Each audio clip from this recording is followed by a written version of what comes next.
Sorry for the interrupt. Am I clear? My voice now? Yes, ma'am. Okay. Right. So computer architecture is mainly programmer point of view. Computer organization is designer's point of view. Okay. So what are the functional modules? Yes. The screen is not visible, ma'am. Okay. So what are the functional modules and how the interconnection between the modules, the control signals, interfaces, everything is under organization. So we are talking about the example. So whenever, if you come for a car, for the driver or the user, he just want to know what are the features. Okay. But for the designer, I mean, any problem with the car, who will fix the problems of a car? He has to know what are all the things happening inside the car, right? So that's what designer point of view and user point of view. User point of view is nothing but the architecture, right? So he just want to know what are the features, what are the operations, different operations that the system can perform, with which he can develop his own program, right? How the program is executing inside, right? Means whenever if I write an instruction like multiplication, how this multiplication instruction is developed inside the computer. Okay, whether there is a specific dedicated multiplier is available, or else we are implementing that multiplication by using an successive addition, a shift and addition process. Okay, so how it is developed inside, that is organizational issue, right? So whether the instruction is available in that system is the architectural issue, right? Okay, so this is the basic difference between organization and architecture. Many of the manufacturers, many computer manufacturers, they offer a family of computer models, all of course with the same architectures, but with the different organizations. So hence we may have different speed and even the price changes. Okay, right? So, and further I can say architecture can be a constant for many years, but the organization may be different because the technology changes are coming, right? So the implementing these operations may be completely hardware or software, and the type of controlling method that they are using. Okay, that may differ continuously, but mainly the architecture may be same for years together. Okay, only the organization, the implementing that particular thing can be varied as the technology goes on, right? So that's the basic difference between organization and architecture. Okay, so anyway, we combinedly learn both the concepts in this subject, right? And let us move. Is there any doubts here? Organization versus architecture.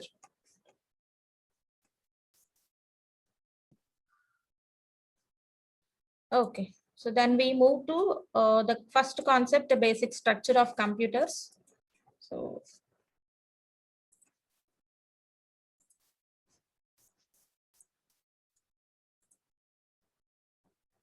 okay, so you know what is first a computer?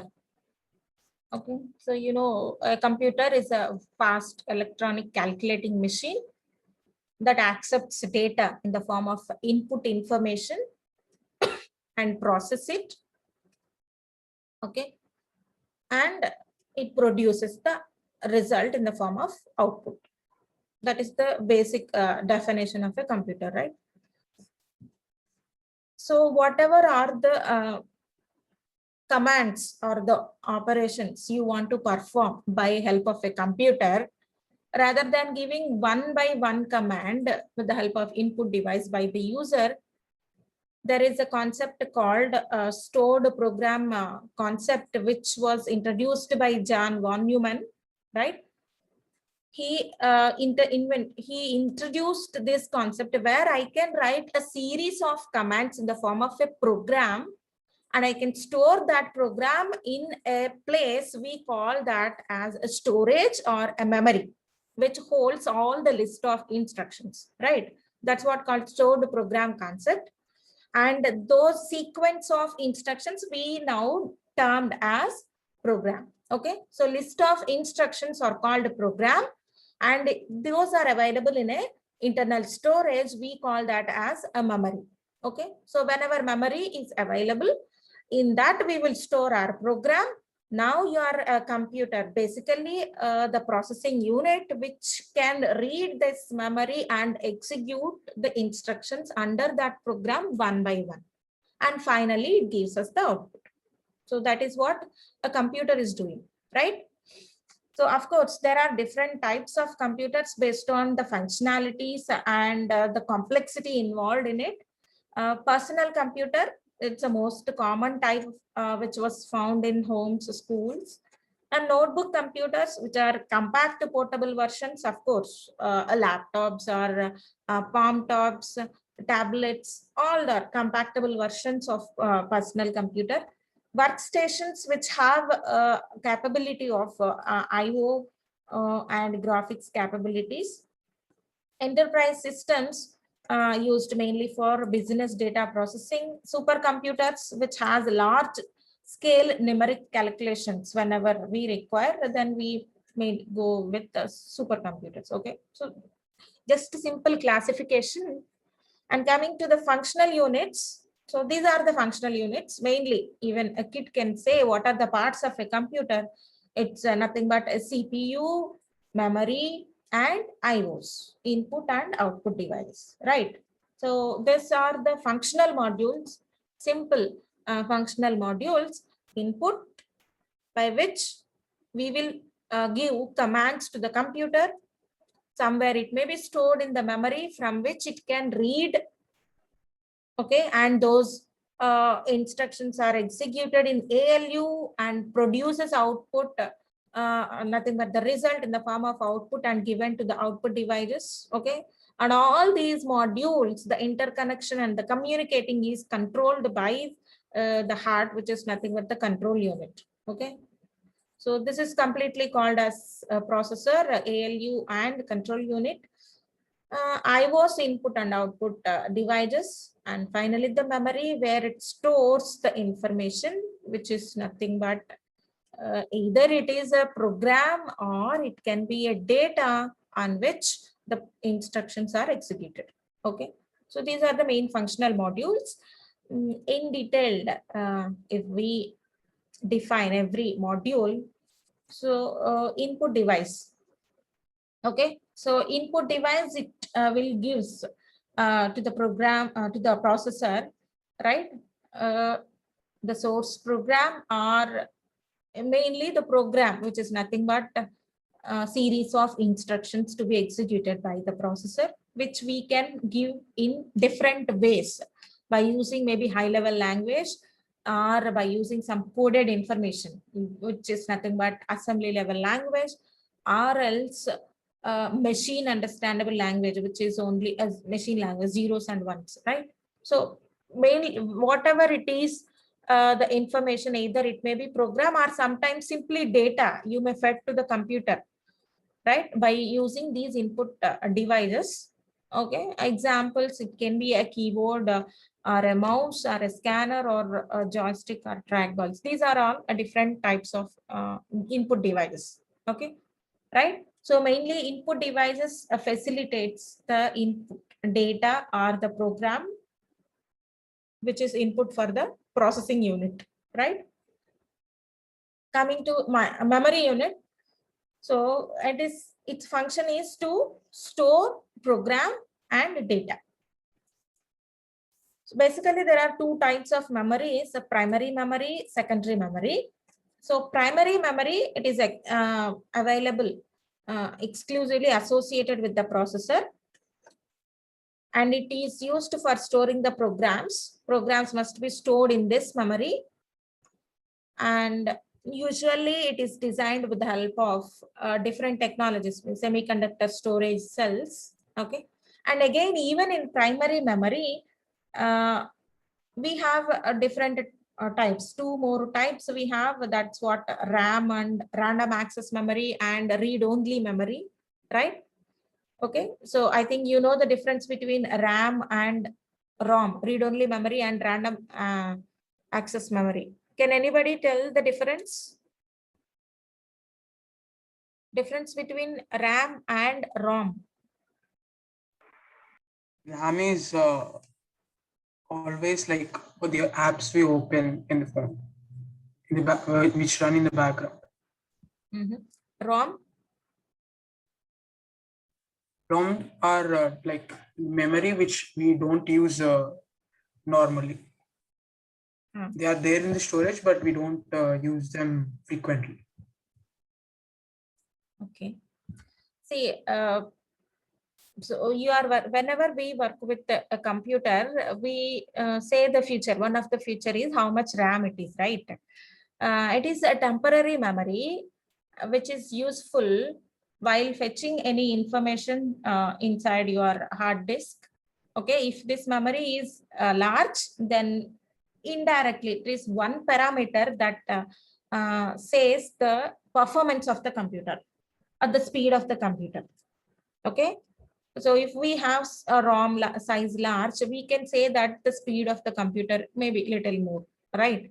So when we come for here, basically the memory types, RAM and ROM, the name it says ROM read-only memory. We can only read, okay? We cannot write, okay? But without writing in that device, we can't read anything, right? So ROM accepts a write operation only one time. Okay. And of course, there are evolutions are there in ROM, program ROM, electrically programmable ROM. If something you wrote into that memory, but after later on you recognize that it is a wrong thing, then you need to update it. You need to rewrite it. If it is not allow you to read, means the particular device cost or that particular device, you need to throw it off. Okay, that will waste of money, right? So later on, another types of memories were called erasable memories, erasable program memories. By using UV light, UV ROMs, ultraviolet ROMs. After that, electrically erasable program memory, later on flash memories. These are different other types which were under ROM. Okay, so mainly ROM here used for storing the program. Okay, program is nothing but series of instructions, which is a constant one, which will not be updated every time.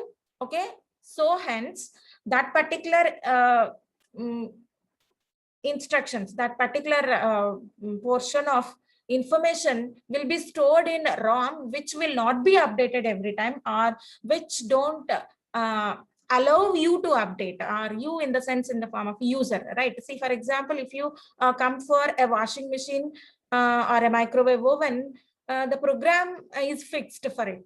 Okay, user is not allowed to update the program. Am I clear? So in that case, we mainly go with the ROM, read-only memory, where it allows only one time to write. Okay, later on it won't allow you to update. Okay, mainly ROM is meant for storing the program. And when we come for RAM, random access memory, where random access memory, the alternate name is read-write memory. We can read and we can write multiple times. It allows us to update the memories, read and write memory. Okay, right? So it is mainly meant for data. Okay, it is mainly meant for storing data. Okay, because a particular program can have different types of data. Okay, it has to perform different types of data. Data may be changed, program cannot be changed, right? Okay, so RAM is mainly used for storing data. Okay, ROM is mainly used for storing a program. Okay, so whatever it is the type, it is basically implemented with the help of a semiconductor technology, of course, right? By using some transistors, we will develop storage cells. Each cell is capable of storing 1 bit information. A group of cells, we call it as a word. Okay, see, for example, when we talk for what is your size of RAM, we used to say it is 2 kilobytes, 4 kilobytes, right? Am I clear? What is the size of your hard disk or memory? Total hard disk, how much? 1 terabyte, 4 gigabytes. Okay, so the byte is common here, means every cell, because if I come for a RAM, 2 kilobytes means my RAM size, it is having 2 kilo number of locations. In each location, I could able to store 8 bits. Byte is nothing but 8 bits, right? Okay, so I have 2k number of locations. In each locations, I could able to store 8 bits. Okay, in terms of cell means only 1 bit, which can capable of storing 1 bit is called a cell. A group of 8 cells is called a byte. Okay, in that way I can specify my memory configuration. Okay, so the memory size, how many bytes it could able to store, right? That's about RAM and ROM. Anyway, we are talking about a primary memory, which is exclusively associated with the processor, the processing unit. Okay, if you want to have a faster processing, then I can go by other type of memory, which is called cache memories. These are readily available memory for the processor, which has a speed somewhat better when compared with the primary memory. Okay, of course, it is costlier also when compared with the primary memory. Okay, and if my data is large enough, then I have to go by secondary type of memories, which will store my large amount of data, like, right? Large amount of data or programs can be stored particularly in secondary memories. Examples are your pen drives or magnetic disks, optical disks, CD-ROMs. All these are secondary memories. These doesn't have direct contact with the processor. Okay. And this is about the memory component. And next, coming to the other component, ALU, arithmetic and logical unit. So the name it says ALU, it performs all the arithmetic and logical operations. So arithmetic operations, you know, addition, subtraction, division, multiplication. Logical operations deals with the bit to bit, logic operations, and, or, not, XOR, okay, all these shift operations, everything. These comes under logical operations. These all are performed by ALU. Okay. So here, how many number of operations that a computer can perform? Okay, that is decided by basically in ALU, basically there will be a mux which decides based on the number of selection lines, how many operations it can perform. See, for example, if you have a mux with 8x1 mux, okay, to choose, let us suppose I have 8 different operations. My computer, I can able to perform 8 different operations, out of which one have to be selected at any instant of time. Okay, so 8x1 mux, if it is there, 8 different operations I can perform. Maybe addition, subtraction, division, multiplication. Likewise, out of these operations, one particular operation can be selected by using the selected lines, right? So now the selected lines are nothing but the control signals, which are coming from the control unit to select one of the operation in my ALU. Okay, that's how the control unit will controls all the devices. That is in control unit. And next, output unit, the basic function, whenever you have the result will be displayed onto a monitor, one of the output device, or it can be given to a speakers, or it can be given to a printer. Okay, or it can be stored back to memory also. Okay, right? So that's what deals with the output unit. So all these modules, how it has to function, is specified by the control unit, when it need to be activated and how it has to be reacted. Everything is controlled by the control unit. So what is the basic thing that is required for the control unit is nothing but the timing. Okay, control unit will generate the required control signals for the modules of the computer. But when the control signal has to send That is completely based on the timing only, right? See, whenever a computer want to perform some operation, whatever you have specified a program which is available in the memory, and you want the computer has to execute that program, right? So then what is the first control signal that it has to generate? The control unit means it need to first get the instruction from the memory. That is nothing but it has to read the memory. Okay, so first control signal is nothing but memory read control signal. Then only it will read the control, your computer, right? So the processor will read the memory first and it will get the instruction. And how the instruction is? Of course, it is a computer electronic device which can understand only machine level language, which can understand only zeros and ones. Okay. So your instruction should also be stored in memory in the form of zeros and ones only.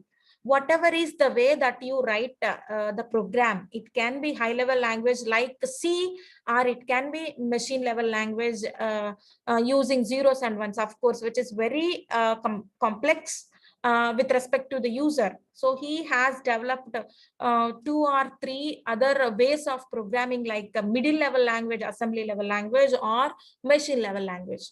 Okay, that makes the user flexible for programming. But for the computer, it can understand only zeros and ones, right? So once you write the program, then they have developed certain other intermediate modules, which are called assemblers or compilers. These are the softwares that helps to convert your program back to machine understandable language. If I come for assembler, which converts your assembly level language to machine understandable language. If I comes for a compiler, it converts a high level language like C or CPP or Java into machine understandable language, right? Okay. So by using these devices, we finally store our program in terms of zeros and ones only in the memory. So once at the first stage, your computer will read the program from memory. We call that mainly the keyword here, it is fetch. The keyword, first keyword is fetch.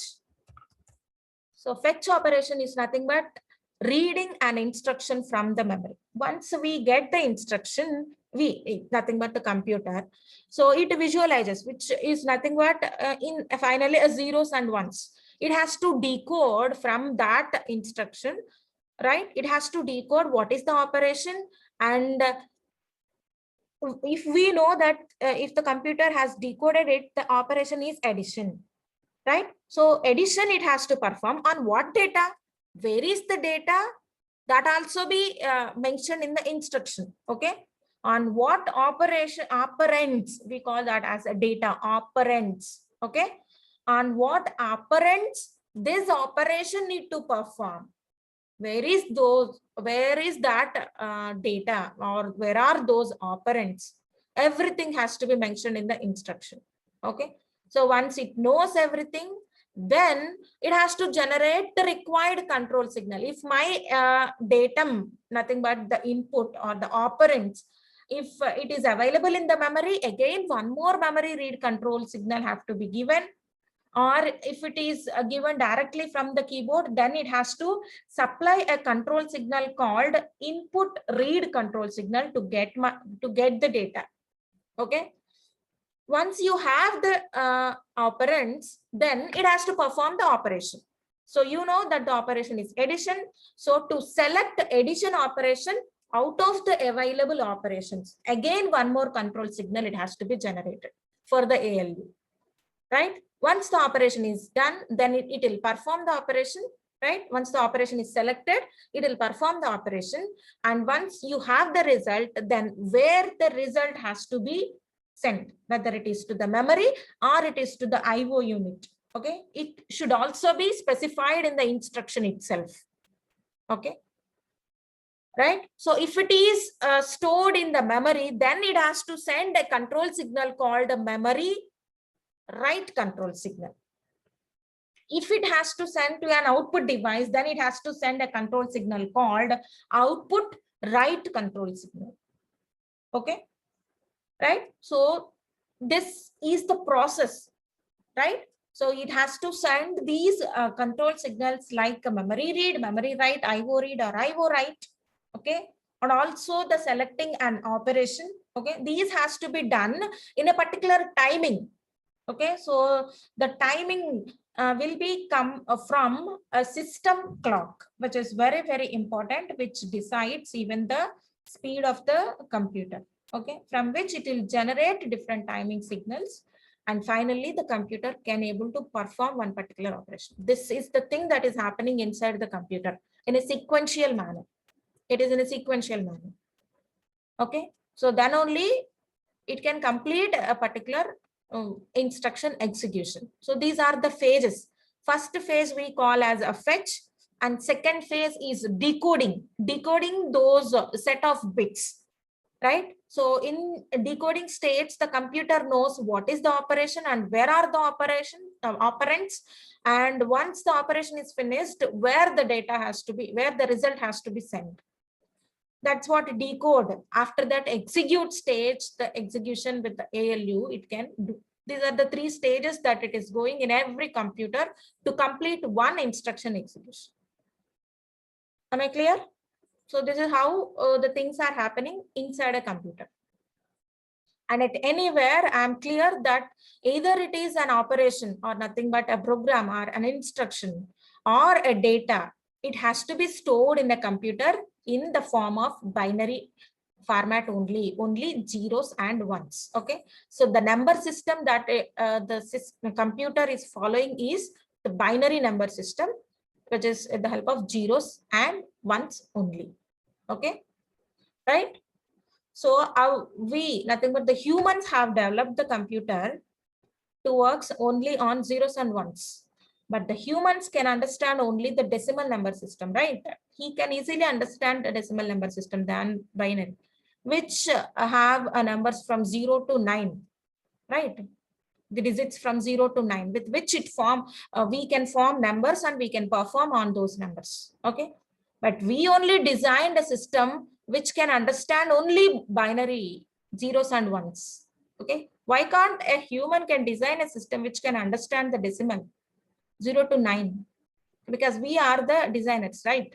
So why they have fixed the number system to only zeros and ones? Can anybody have the answer?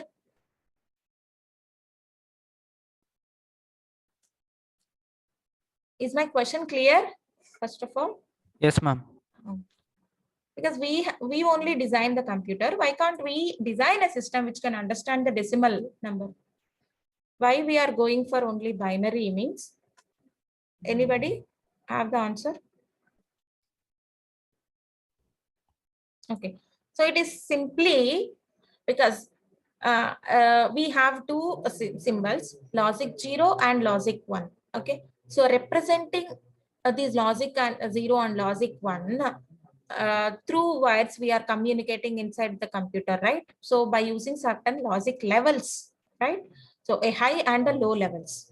If I use 10 different digits 0 to 1, then you need to send 10 different logic levels, right? So with the available dynamic range, these 10 different logic levels representation is a little complex process. And also the difference between the voltages. See, if you come for TTL logic levels, 0 means 0 voltage, 1 means logic 1. If I go with the 5 voltage, 0 on logic 1 is 5 volts.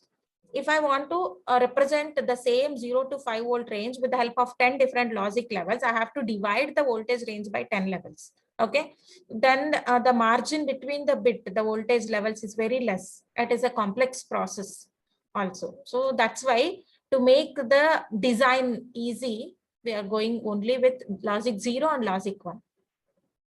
That's all. Logic 0, 0 volts, logic 1, 5 volts. In terms of CMOS, logic 1, 3.3 volts, with of course some little noise margin. Okay, so it is better to work with binary number system with the computer, there won't be any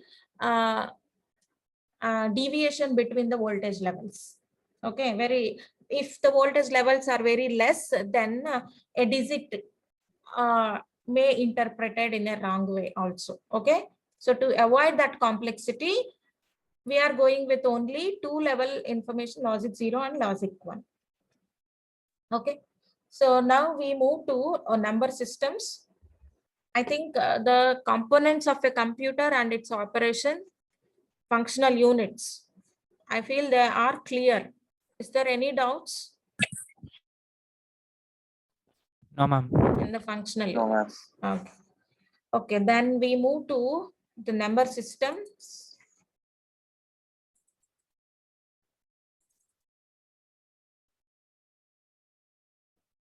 So we are familiar mainly with the decimal number system, right? So the characteristics are, of course, it is positional number system. So based on the number position, the value, it is changed anyway. It has 10 symbols or 10 digits, 0 to 9. Hence we call its base as 10. Maximum value of a single digit 9. Each position of a digit represents a specific power of the base 10. Okay. See, if we have 26 means 2 is in 10's place, 6 is in 1's place, 26 likewise in terms of power of base 10. We use the number system in our, of course, why our day-to-day life, we will go with only the decimal number system. And this is how a number is represented. Okay, so 10, 6 is in 1's place, 10 power 0 into 6, 10 power 1 into 8, 10 power 2 into 5, 10 power 3 into 2. So 10 power 3, this specifies the position of this particular number. Okay, very simple. Anyway, we know these, so we will move a little fast. Binary number system, it is also a positional number system. It uses only 2 digits, 0 and 1, hence the base is 2. Maximum value is 1. Of course, it is used in computers. And to get a value in a decimal, we go like this. So the base of 2. This is first digit, 1 into 2 power 0, and it is in first place. 0 into 2 power 1, again 1 into 2 power 3, and 2 power 2, 0 into 2 power 3, and 1 into 2 power 4. Likewise, we can get our total number in decimal by using this method, binary. So representing numbers in different number system, of course, that we have seen anyway, very simple. So here what is meant by bit? Bit is nothing but a binary digit. Here B and T. It's a short form. Bit stands for binary digit. In computer terminology, a bit is either a 0 or 1. Okay. So any binary number, if it is consisting of n bits, then we call that as n bit number. Okay, a 4-bit number. And again, we have a specific name for a group of bits also, right? Okay, so if I have only 1 bit, if the number of bits are 1, we can say that it is a bit. If a group of 4 bits, we call this as, what is group of 4 bits? Nibble. Nibble. And group of 8 bits? Byte. Byte. Group of 16 bits?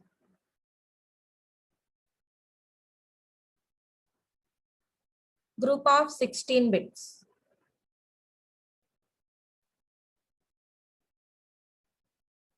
Word. Okay. So 16 bits means is nothing but 2 8 bits, right?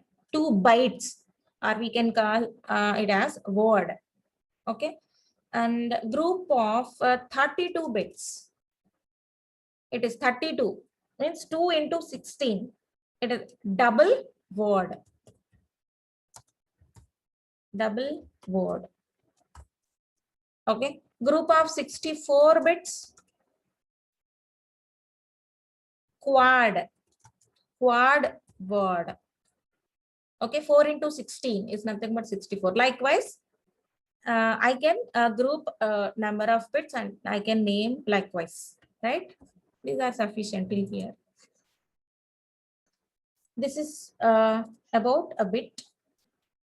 And next, octal number system. Actually, octal and hexadecimal number systems, these helps to represent a binary in a simple way, binary representation in a simple way.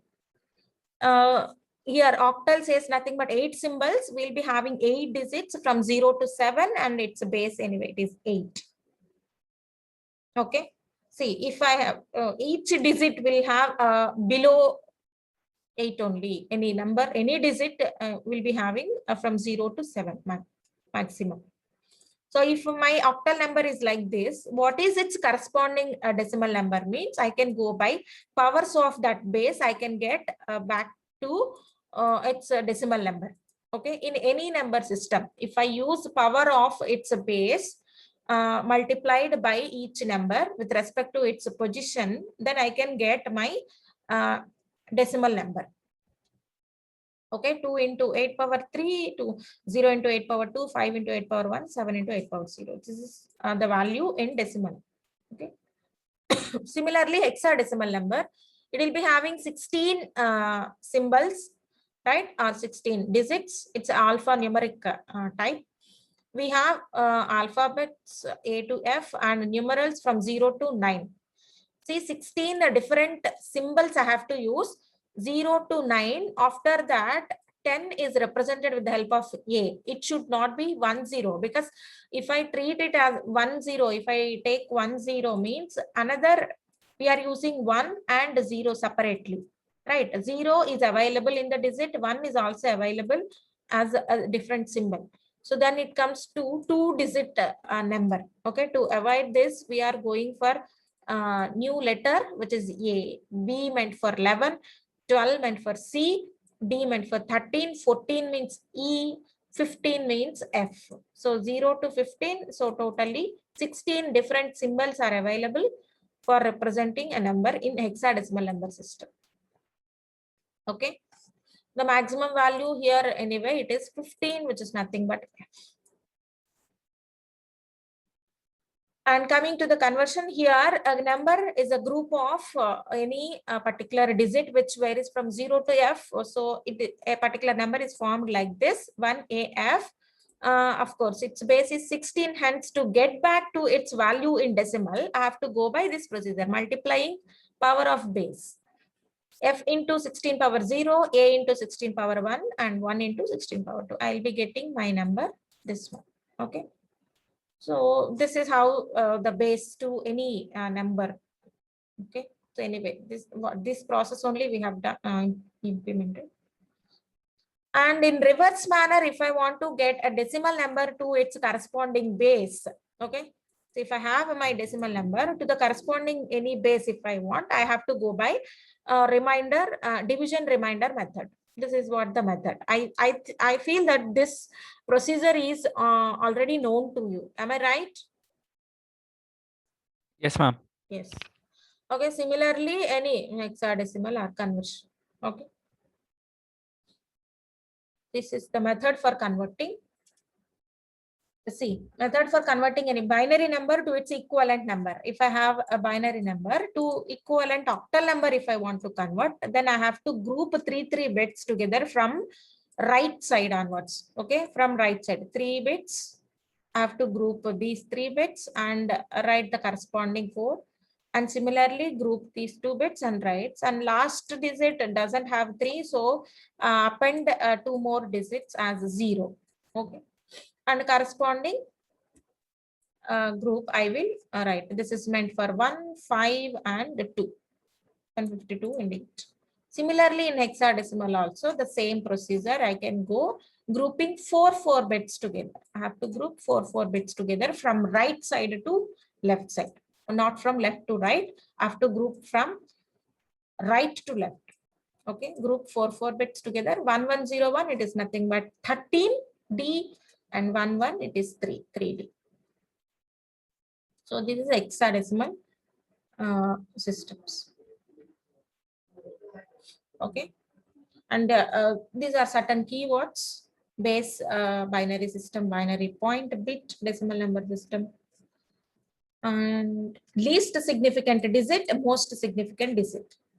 See, in any number, if this is the number, least significant digit is B and most significant digit here it is 2. Okay. So if I say for binary case, it is a group of bits only. So LSB, least significant bit, is 1 here, and MSB, most significant bit, is here 0. Okay. So these are about numbers and their number systems. In next class, we will see how a number, I mean, here we just talked about the number system, but we know that our numbers can be positive or negative. Okay. So how a positive number is represented, how a negative number is represented in a system, because finally these numbers have to be stored in the computer memory and need to process. Okay, if a negative number is there, how that negative number is stored in the system, that how the minus sign have to be stored in the system. Okay, that we will see with the help of two representation methods anyway. Signed and unsigned representations. Okay, and what are the methods and what are the disadvantages in representing negative numbers, and what is finally used by the computer. Okay, that we will see in the next class. And between those numbers, limited operations also we try to see. Okay, so that's all for today. If you have any doubts, you please ask me. Meanwhile, I will take the attendance.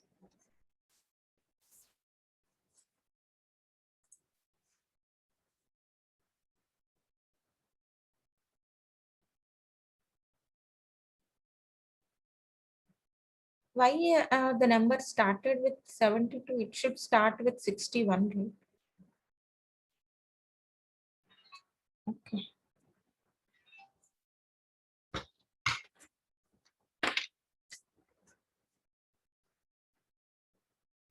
$62 absent. 65 absent. 67, 68, 69,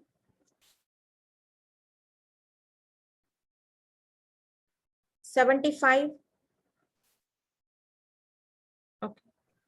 Present, ma'am. 76.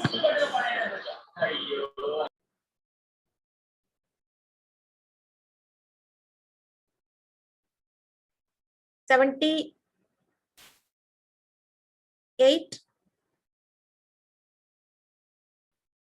77, 78 absent.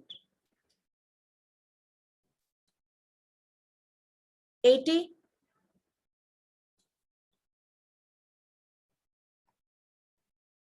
81, 82, 83, 84, 85. 88,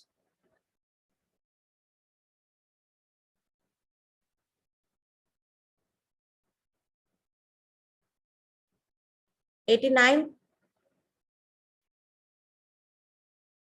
91, 93, 91%. Present, ma'am. 93 present. Present, ma'am. 96,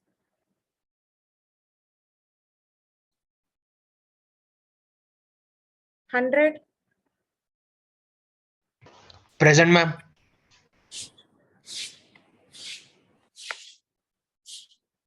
101,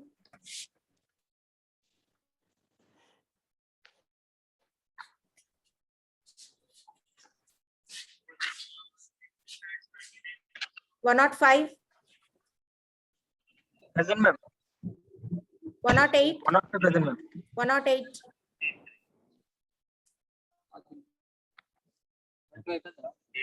110, Chalo. 110,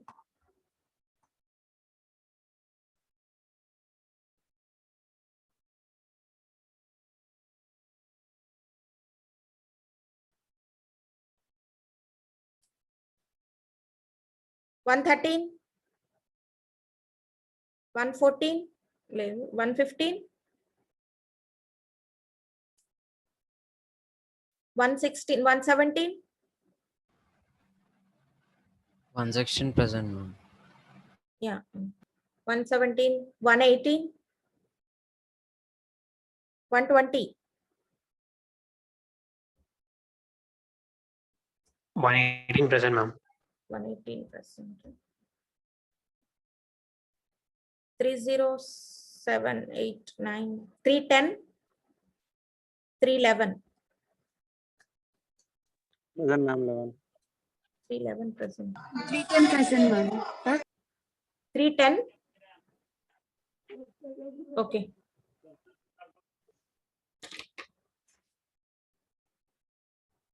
Okay, ma'am. Ma'am, 69 present, ma'am. 69. మీరు ఇప్పుడు వచ్చారా? Leave, ma'am, I lost network connection, ma'am. So I log into another mail ID.